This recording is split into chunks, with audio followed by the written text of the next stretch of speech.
I'm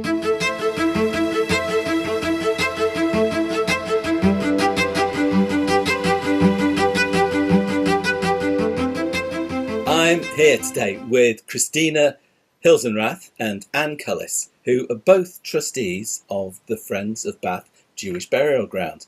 And the Jewish Burial Ground Friends have just published this really, really luscious book, Jews in Bath, a community and their burial ground, from 1700 to 1945. Let me go to the both of you. Christina, your mum came to England on the kinder transport. Was that a factor in your interest in the history of Jews in Bath? Yes, I'm sure it was, Ed. So yeah, my mum came to England from Berlin quite late, actually, on a kinder transport in July 1939, and was looked after by a family in Southampton. And actually all her family who stayed in Central Europe, apart from one of my great uncles, were all murdered in the Shoah. So about 10 years ago, I started to research my Jewish family history, and that turned into a world tour. And it also took us to Western Ukraine in 2018. And of course, what happens when you go to the family shtetls is you realise there are no burial grounds because they were either destroyed in the Shoah or have long since disintegrated. So there is nowhere to go to commemorate people.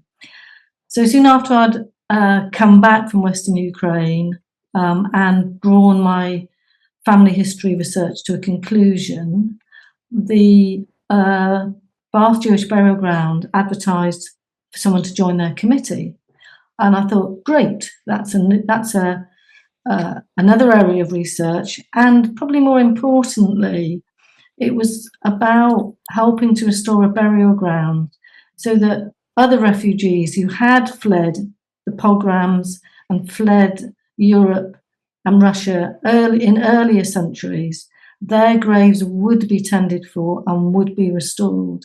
So it would be a place of memorial for them. And then Anne and I met in a park and had a cup of tea. And Anne talked to me about becoming a member of the committee. And we're now 2025, and I'm still very much involved. It sounds like you're close friends as well through this. Yes, yeah. I think we are. Yes, we are. Yeah. Anne, what was your drive? Obviously, you met Christina, but what was your drive to become a part of the Friends of the Jewish Burial Ground? So I'm generally interested in history. I'm not Jewish, but my parents had a lot of Jewish friends, many of whom had escaped during the 30s and come to live in their city where they lived. So that was kind of part of what I grew up with, that there were quite a few Jewish people around who were my parents' friends. When I started living in Bath, which was about 15 years ago, I just purely by chance came across a reference to this Bath Jewish Burial Ground, which was having an open day, probably as part of Heritage Open Days. I thought, oh, that looks interesting, I'll go along. And the then chair of the Friends, the late Alex Schlesinger, drew me in. He was one of those people who you have a conversation with and you realise you've just become a member of the committee by the end of the conversation. So yeah, I'm very interested in history, local history, and particularly hidden histories, the kind of things that lie underneath and aren't known or aren't obvious. And I really like kind of pulling a thread and seeing what we can discover. So the burial ground, this book, it's a beautifully produced book, I have to say. And when I opened the package and just started to look at it, it really drew me in. It engages the viewer, or reader, I should say. But I mean, first of all, your thing is to just view it, to just, it is quite lush in its production, which is fantastic. Well, I mean, so many books of document are just a bit sort of flat and boring, and they could be in a filing cabinet somewhere. But this one this is very different. Absolutely, Ed. And actually, I'm going to give a shout out to a fellow trustee, David Taylor. And it is because of David that the book looks so beautiful. He used to be a graphic designer, and David and I spent most of last summer locked up in his study designing the book, and it does look very beautiful and does engage the reader, and that is largely down to David's skills as a designer. And we were determined that the book would be picked up by people who would be drawn in by it, because we wanted it to appeal to a wide audience, not just people interested in Jewish history, people interested in the history of Bath, people interested in the wider Jewish history, and people who just pick it up and think, oh, this looks interesting, I'll buy it. And that's what's happened, actually. But let's go back to the Friends of the Burial Ground. What can you tell me about how that began in the first place? You're obviously become quite at the forefront these days with the book publishing, but how did it begin? So the burial ground's in an area of Bath called Combe Down, which now is part of the city, but it's right on the southern edge of the city. And I guess originally it was a village on its own. But Combe Down has a very active local heritage society. And one of the members of that group, Rosemary Simmons, she was aware of the burial ground. It was kind of hidden in plain sight because it's got a very high wall, higher than 2 meters, and a gate that had a sheet of corrugated iron over it. So it was there, but it was hidden. It was not visible. And somehow, this was about 20 years ago, Rosemary and her friend managed to get a key from somewhere, and they entered and they found this amazing place that they kind of knew was there, but they rediscovered it with brambles kind of 2 meters high. And out of that experience, the Combe Down Heritage Society were then determined to try and do something to clear the undergrowth and start to find out the history and to do some maintenance. And out of that, a separate little subgroup, as it were, came to deal with specifically the Jewish burial ground. And in due course, that kind of formalised as a Friends of organisation, and we became a registered charity 2 or 3 years ago. So we've been going probably 15 years or thereabouts, I think, as a group. And when did the two of you get involved in it? So I got involved, I think, around about 2012, I think. And I'm much later. I got involved in 2019, the summer of 2019. Right. Okay. But Christina, you've authored this book. You are kind of the face of the cemetery now. Sounds a bit strange saying that, but because your name's on the book. So, did you start writing the book in 2019, or when did that become a project? So what happened is I got involved in the summer of 2019, and 8 months later we were in lockdown, and we had already, as a committee then, we weren't trustees then, discussed a 4-year physical conservation and restoration programme, and we had a small booklet which had some of the information about people buried there. But then in March 2020, I thought, oh, blimey, it's lockdown. We've got a choice now. We either suspend everything or we're all locked in our houses, so we used the time. And in fact, that's what we did. So we, in terms of the physical restoration, we came up with a 4-year plan, very targeted, and we raised money. And we can come back to the physical restoration at some point. But it also meant that I could indulge my passion for research. So I started to research the lives of everybody that we knew that were buried there, using all sorts of research resources.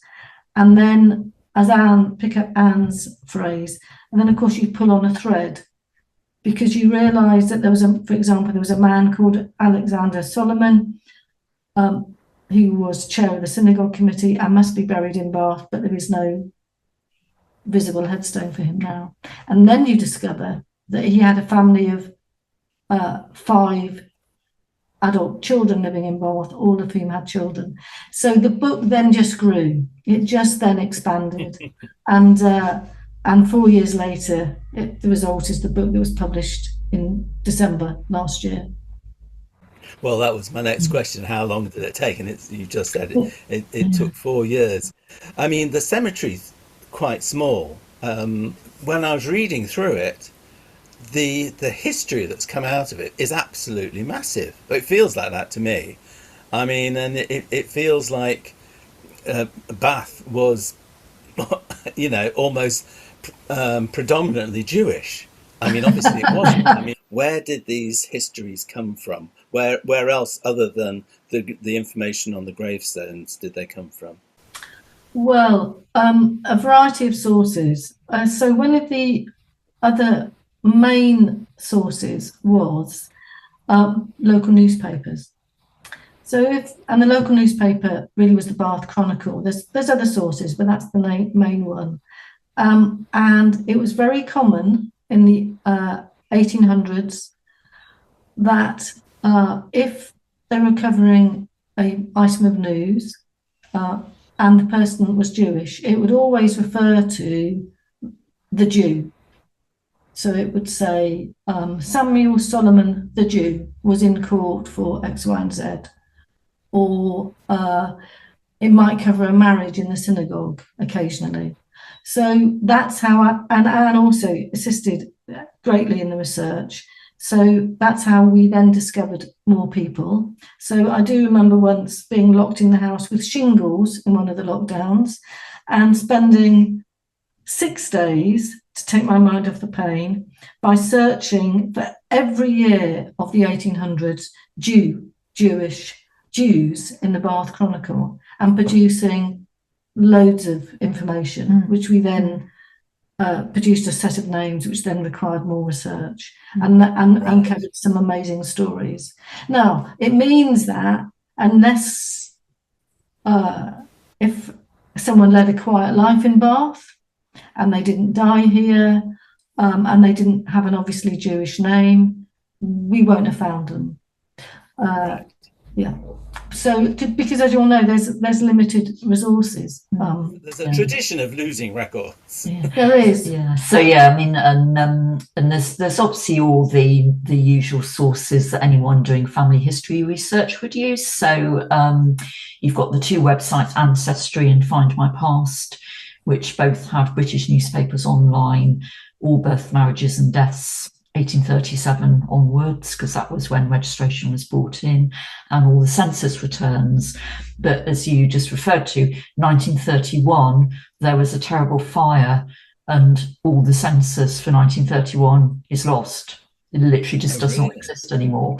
So we've got 1921 and we've got the 1939 register, but nothing in between. No. So all of those public records available, but you have to be quite canny about how you research, because sometimes names are misspelt and you have to kind of be quite imaginative, thinking how else could you spell this name, or where else might they be. But yeah, often you can discover people unexpectedly. You're after one family and you find they've got a lodger. You think, oh, who is he? And then you find another little bit that you can go down. So yeah.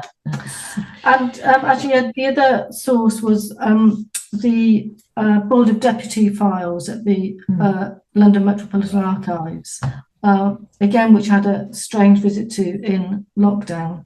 And we discovered there a fragment, a few years of some surviving minutes of the synagogue committee and a surviving cash book. And that gave us some names. So, for example, there's in the cash book, there's a note about digging the grave for Rosenberg. And it gives so I know the date when they dug the grave and the year. And it then tells us how much the rabbi's fees were and how much the grave diggers charged and how much the cabs from the centre of Bath cost. The only Rosenberg I could find who died in those dates died in Southampton in a poorhouse. But I then traced that back to discover that Mordecai Rosenberg was a hawker, part of a very poor family who lived in a very poor part of Bath. And it seems that his sons brought his body back to Bath. And two of the sons then go to the synagogue for the next 6 months and pay a weekly due.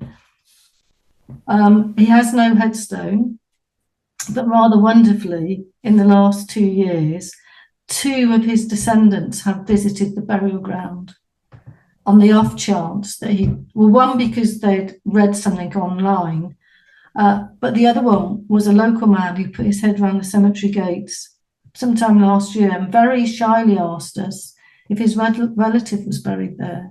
And we would say, yes, he is. Mordecai Rosenberg's buried here. Yeah. And he almost cried. I mean, it was an amazing moment. Yeah. And he lives a mile down the road and had no idea that his relative was buried there. Wow. Mm-hmm. So all these wonderful sources. It's Anne and I often say it's like being a detective. Yeah. And you have to have enough curiosity to want to find out. Yeah. Well, who was this man? Why did they dig his grave? And so the cash books and the minutes of their committee meetings only cover about 15 or 20 years, but it just gives a great snapshot of the community at that time, because you have all the names of donors who are making small contributions and offerings each week. But also you have the expenditure that the community has to outlay on just various practical things like paying the rates and cleaning the synagogue, but also sometimes more unusual items, which is just really fascinating. And then there's also the minutes of their committee meetings, which I love because they're so relatable, because they're just like every other committee meeting I've ever been to. Sometimes they're not quorate, they all have to go home. Everybody just swaps around the officer positions because no one else will volunteer. Yes. So if you're secretary, you're just stuck with it for years. And just gives a little inklings about sometimes they have a row, there's some problems sort out. So no, it's just superb little picture of what their life was like. So how come Jews were in Bath in the first place? Do we know? Yeah, well, yes, we do know. So many of your listeners, and you'll know, Ed, that Jews started to arrive back in England after the English Civil War, mainly because the royalty wanted to rebuild London as a centre of commerce, and after the English Civil War. So the first Jews to come back were Sephardic Jews, and then, as you'll know, the Ashkenazi Jews started to arrive in about 1680, 1690. And around 1700, Bath was the most fashionable place in England outside London. The Queen came, royalty came, nobility came, and enjoyed the more relaxed atmosphere in Bath. And many of the Sephardic families, there was probably only about 40 or 50 Sephardic families in London at this time, but many of the Sephardic families started to visit Bath because they could socialise in Bath in a way that the strict rules in London didn't allow. But in the activities around the spa and the assembly rooms, the rules are much more relaxed. So they'd come for the season because it was still a very difficult journey from Bath. And we know that they enjoyed the betting tables in Bath, enjoyed going to the spa. And then from about 1780, some people started to settle in Bath. And we know the names of some of those people. And then from about 1800, there was enough of a permanent Jewish community here, attracted by the commercial opportunities that all the visitors provided. So there were, and we can talk more about that. Actually, Anne will talk more about the burial ground lease. But there were, people wanted to shop. They wanted to go to the dentist. They wanted to go to the chiropodist. They wanted to go to the optician. So there's plenty of commercial opportunities for people, and that's what attracted Jews to settle here. So it was Jews who were professional Jews who were offering these services, or they were entrepreneurs and retailers. Is that what you're saying? Yes, both, Ed. Yeah. Some from London, some from Exeter. And they particularly came because of the number of visitors that were here. Some of them moved there particularly because they could earn a living there. So you're saying exactly that it started off with people who wanted to partake of the spa facilities and what was surrounding them in the first place. But then it became the more entrepreneurial ones who saw that there was money to be made, and that they could actually exist on a trade there. So whether it was a dentist or any of the other trades or professions that were there. That brings to mind one of the stories in the book, which is about a husband and wife who were dentists. Yes. Yeah. So actually, tell us about that. When we traced, it's even harder to find people in the 1700s actually who.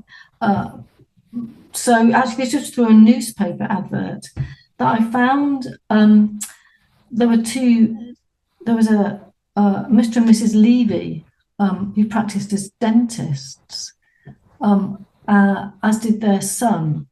And what was unusual about it is that Eleanor Levy, the wife, also worked. And of course, women at that stage, their roles were as wives, as mothers, and they running a household. So they rarely worked outside the domestic sphere.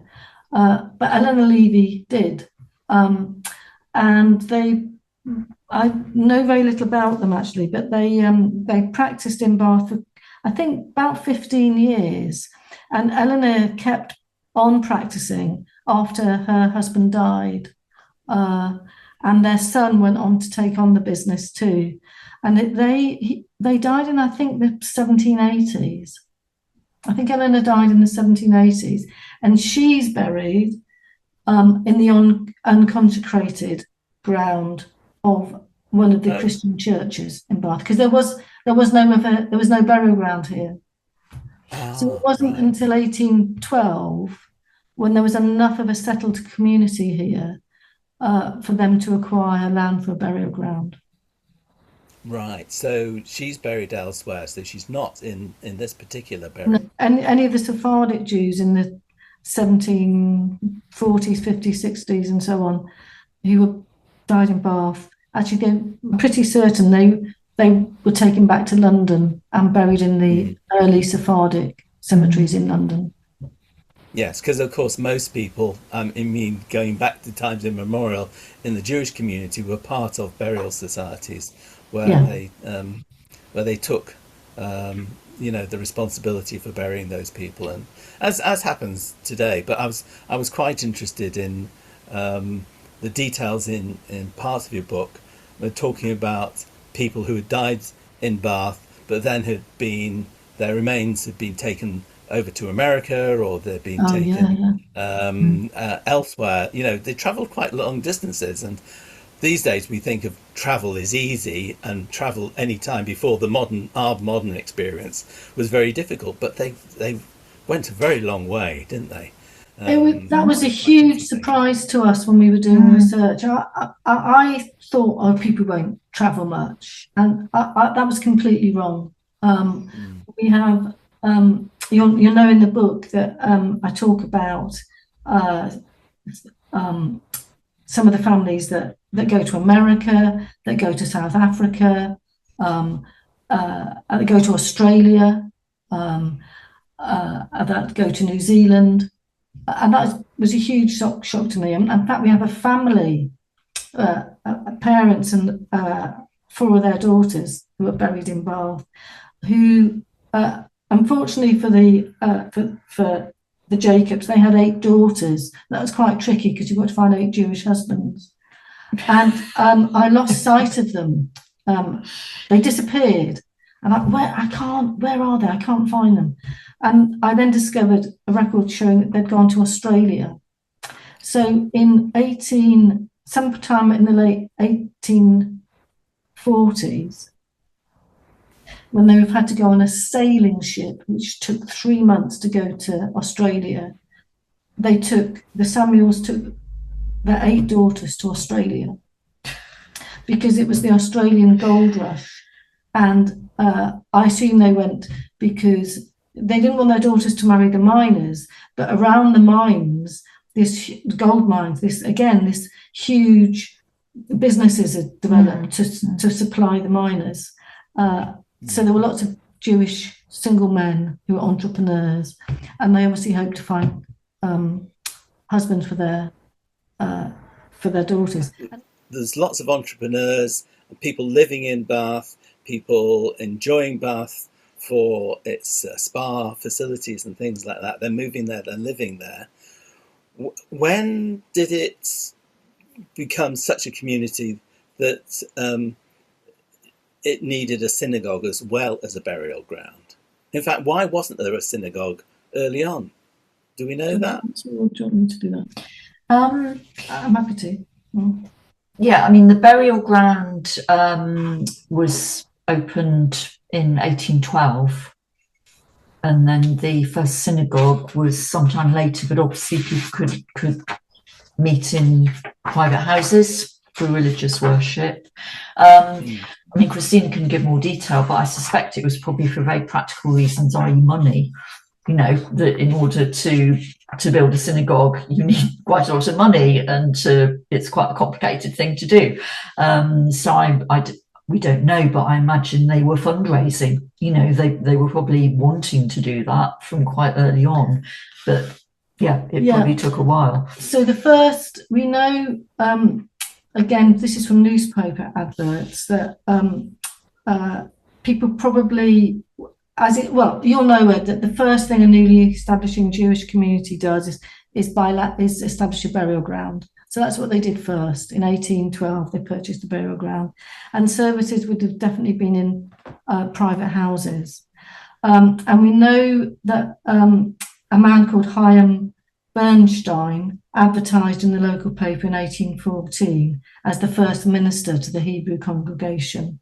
And we know too that the first known public servant synagogue opened in Bath in 1822 and 1823, and that was probably some rented rooms above a carriage works. And we don't know very much about it, except that we know the reader was a man called Solomon Wolfe, and he remained the reader of the Bath congregation for 50 years. But in the 1830s, there was enough of a settled community and enough people who wanted to worship when they came to Bath for the season that they could sustain a purpose-designed synagogue. They still weren't allowed to own freehold property. So in fact, they leased a building from St. John's Hospital, and that became the first synagogue. And picking up Anne's point, a major part of the donation for the synagogue was made by someone who was part of the Great Synagogue, who had retired to Bath, and he made a donation of £300 to the capital cost of the burial ground. And it was designed by a very prominent, well-known local architect. And the Bath Chronicle covered its consecration. And if you have enough time, I think it's worth us just reading a little bit out from the newspaper about it, because it's the only description we have. The only description we have of the interior of the synagogue. Yeah. So this is written by the newspaper reporter, who's obviously attended, and this is what he says. So this is 1842. The building is on a very limited scale, but the interior is very tastefully fitted up and embellished. The ceremony of consecration commenced by the wardens bearing the sacred scrolls of the law containing the 5 books of Moses to the door of the synagogue, where, standing under a canopy, they chanted a few sentences in Hebrew, in which language the whole of the service was performed. They then entered the synagogue and continued the chanting alternately with the reader. The procession then circumambulated the synagogue 7 times, and during each circuit, the reader chanted one of the Psalms of David. Upon arriving before the ark or altar the 7th time, the scrolls were deposited in it and prayer offered up by the reader. Several hymns were then sung by the reader and the congregation, and prayer for Her Majesty and the royal family concluded the ceremony. Just like today. And it actually also, of course, tells us something about the wider Bath community, because a reporter was invited to cover the consecration. And it's very interesting that it was I don't know, a good third of a page in the local paper that week. Quite impressive. So one of my other lockdown triumphs was that I was literally obsessively looking for a photograph of the synagogue, because we don't have one. And I eventually tracked one down in an obscure photograph collection in the Royal Institute of British Architects. And the curator was incredibly helpful, but she said, I can't get in the building, we're not allowed in. So I then had to wait 6 months for this photograph to arrive. And it is, as far as we know, the only known photograph of the synagogue. And your readers won't be able to see it, but it is in the book. I shall look that up. From the description in the newspaper and other descriptions of fights in the synagogue, we've recreated a little model of the synagogue in here, actually. Now, sadly, and the local paper does cover marriages in the synagogue, and there's court cases about fights in the synagogue. Unfortunately, the congregation had chosen an area of Bath which flooded very badly, and the synagogue was repeatedly flooded. In 1902, the last remaining leasehold of the synagogue. Yeah, and of course, there was a lot of large parts of Georgian Bath were demolished in the 1970s, 60s and 70s, and it was demolished, unfortunately. Yeah, so we know the exact location where it was. It's now a car park, but yeah, there's no sign at all. Yeah. Let's go back to the burial ground itself. Tell us a little bit about how big it is and the sort of people who are buried there, and then maybe we'll move on to some of the stories of those one or two of those people. Yeah. So how many graves are there in the burial ground?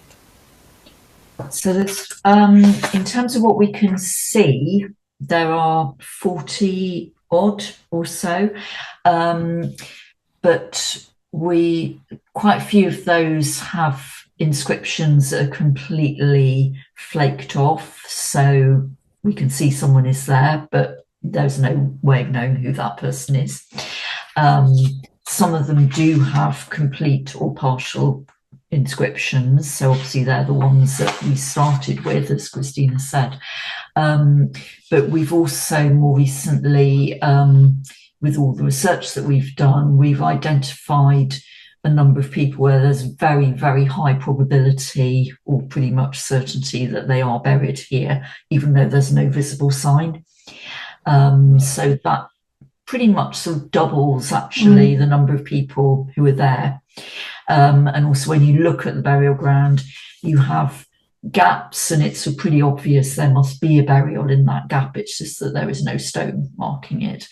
So actually very soon we're going to be putting up a plaque to commemorate all of those people who we know are there but who have no stone, which we felt was an important thing to do, to commemorate them.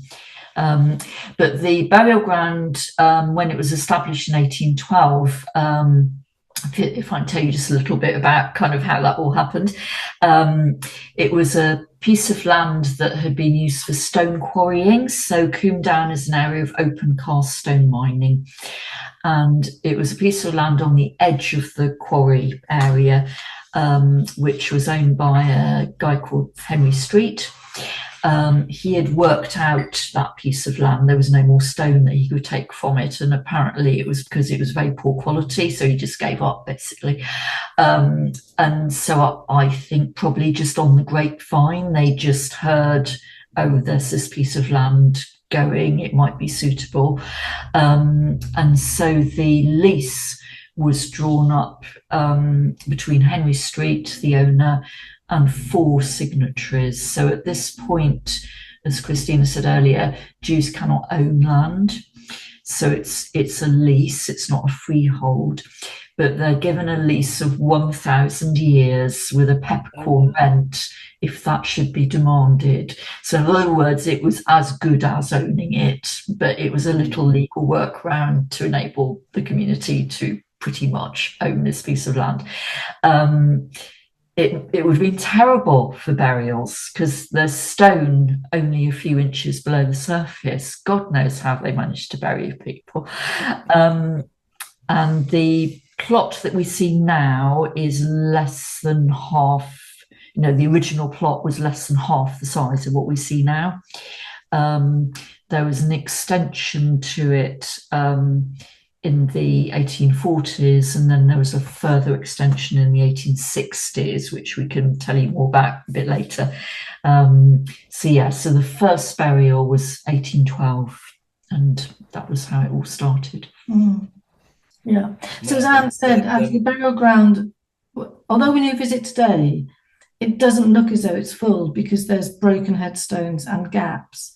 But we absolutely know from contemporary reports, and because the burial ground was extended twice, that it was, to quote from a report, thickly covered with headstones. And that's why it was extended twice. So as Anne said, we think there's about 80 people buried there.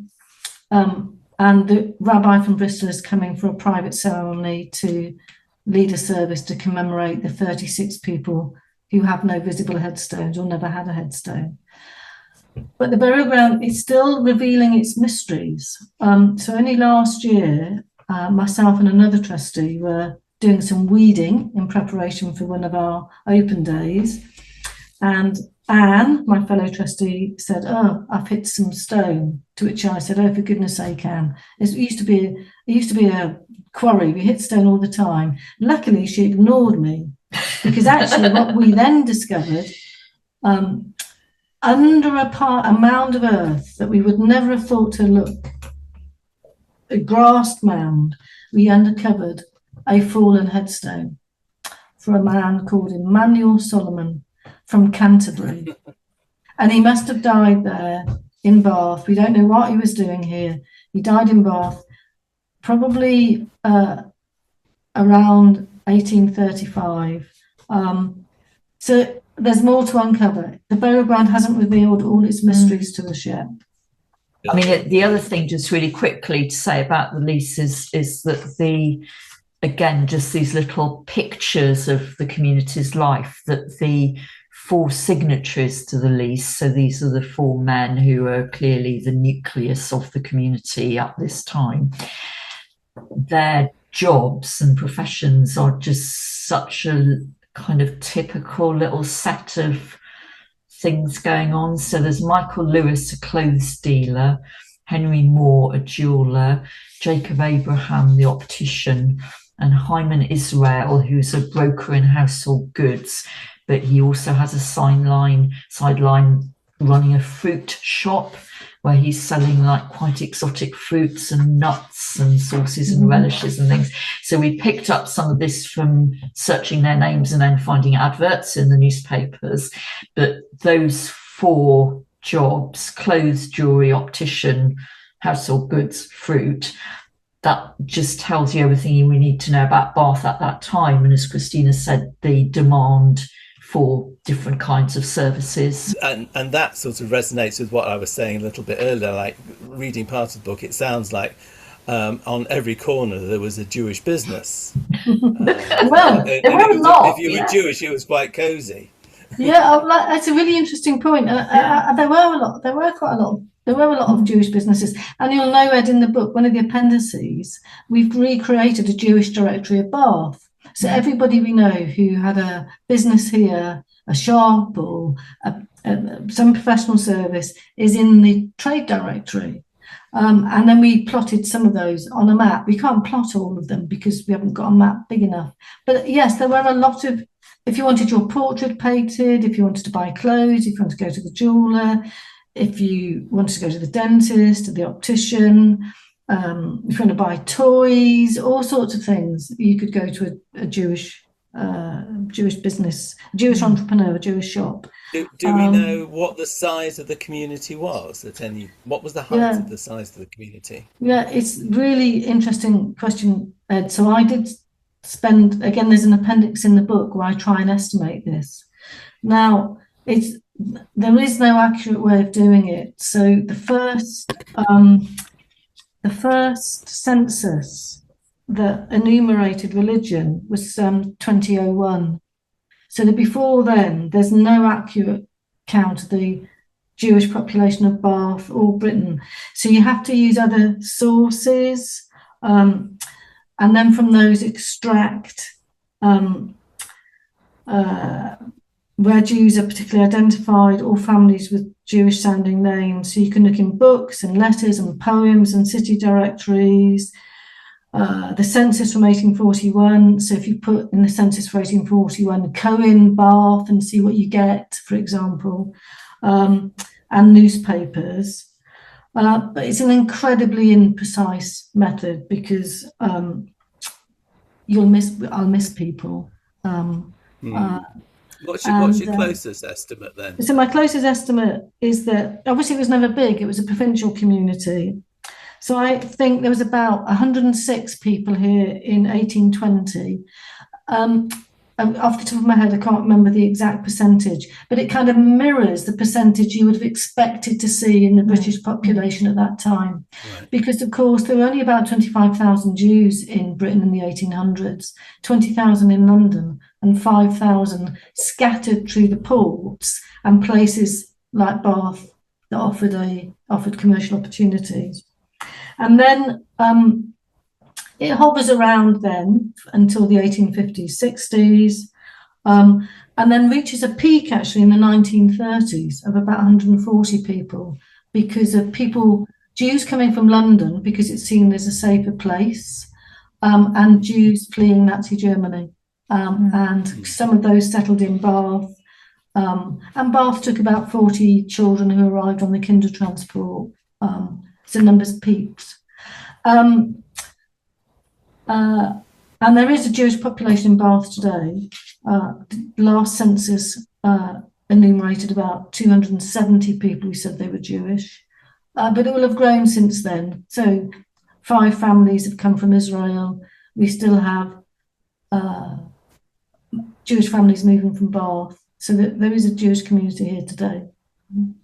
So is that community mainly secular, or do they go elsewhere for the religious part of their lives? Yeah, good question. So there are 2 synagogues in Bristol, a Orthodox and a progressive, and religious people who want to go to synagogue will be members of those synagogue. And of course, a lot of people are secular and will only go to synagogue on high holidays. Before lockdown, we had started to meet in Bath about every 3 months and have a little Friday night service and a big communal dinner, and then that all stopped with lockdown. And we're just about to start doing that again. Oh, right. And So COVID has had a long effect, and yeah, it has had a but long it's effect. slowly starting to revive, from what you Yes, say. and it's interesting about, well, we think it's interesting about the burial ground because without a synagogue, there is no focus. I mean, somebody arriving from Bath, a Jewish person arriving in Bath doesn't know how to meet other Jews. So always, always, always, always, at one of our public open day, one or two people will come up to me and say, are there any of the Jews in Bath? Yeah. Quite nervous of talking about it. And we do have a network, and I'm able to connect them with that network. But it has become a burial ground has become a focal point for Jewish people to find other Jewish people. Let me round off with this question, and I don't know whether you've got an answer to it or not, but what do you think, knowing about this history and heritage of this Jewish burial ground, what do you think it adds to what people know about Britain's own Jewish history?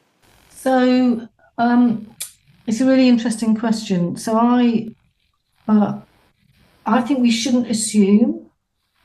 mustn't assume that people know about British Jewish history, which is why in the book I've set it in the context of what was happening to Jewish people, because I realised there was no point in me saying in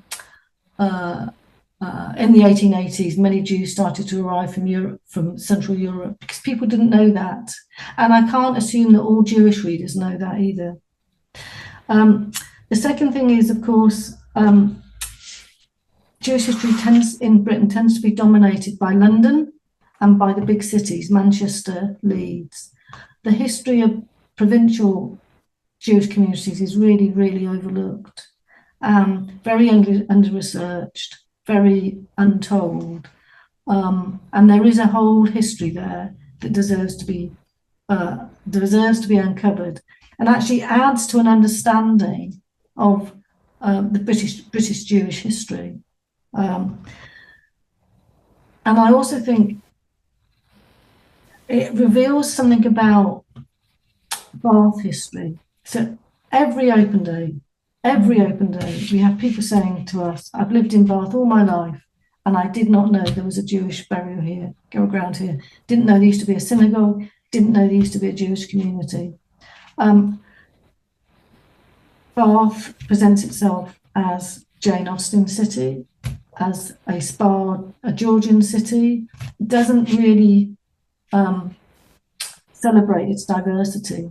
So I think we're also hugely contributing to people's understanding of the contribution the Jewish population made to these small cities in a way that certainly in Bath has never been told before. As I said right at the beginning, it's that sort of hidden history, because Bath's really good at telling everyone about the famous bits, which is the Georgians, the Jane Austen story, and obviously the Romans.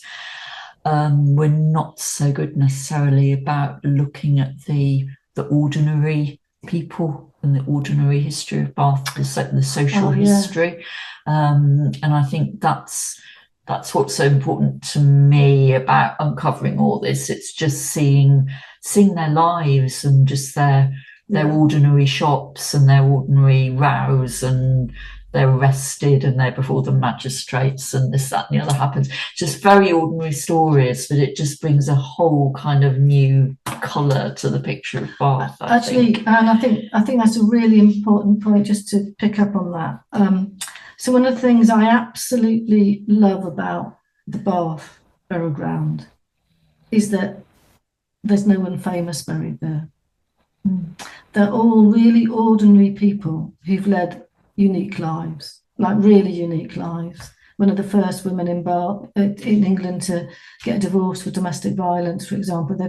But because it's small, we can uncover this depth to the Jewish community. We can uncover the life story of everybody buried there. So you get a really in-depth history, which you often don't get in the bigger communities. So actually, the head of heritage from for the big Willesden cemetery came down to visit Bath on Sunday. And of course, there's 28,000 burials there, dominated by some famous people with big headstones and thing. Anyway, so actually they are going to write a book, but they can only select 150 people. So you're getting, you're not getting this rich detail that we've just described to you. And that actually is celebrated in the book. As you said, this hugely rich detail of people's lives that you won't get in a larger community.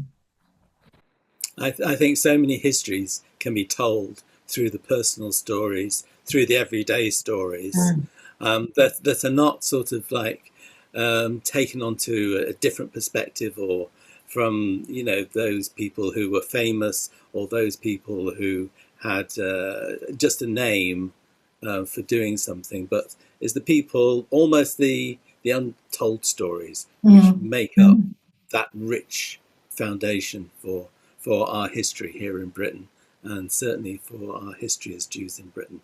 So, I mean, I have to say, massive congratulations on the book, Christina, on writing it, and Anne and all the rest of the team who put work into it. It really is a book. It's, like I said, it's beautiful and well worth owning just for itself. So how can people get hold of the book, and can people actually visit the burial ground? They certainly can. So first of all, yes, please buy the book. We are a tiny charity, and we need to recover the cost of printing the book. And you can, if people live in Bath or live close to Bath, it's available in all the local bookshops, bar one. So it's easily available in Bath. Or if people just visit our website, Bath Jewish Burial Ground, it will come up. It's very easy to buy, and the book costs £20, but we'll post it anywhere in the UK for £4.95. So this year we have 3 public open days: 27th of April, 29th of June, and 14th of September. Anne and I also do some guided visits twice in the year, and we have 2 events in the Bath Fringe Festival. All of that is on our website. If anybody's visiting Bath, we're more than happy to show them around. We'll always open for private visits. Thank you so much. And it's a fascinating story, not just about Bath, but that, like you said, you put a whole history of the Jews in Britain to give it context as well in the book. So it really is a rich storytelling and a history both together. Thank you once again. Well, and thank you for giving us a chance to talk about the book. Thank you.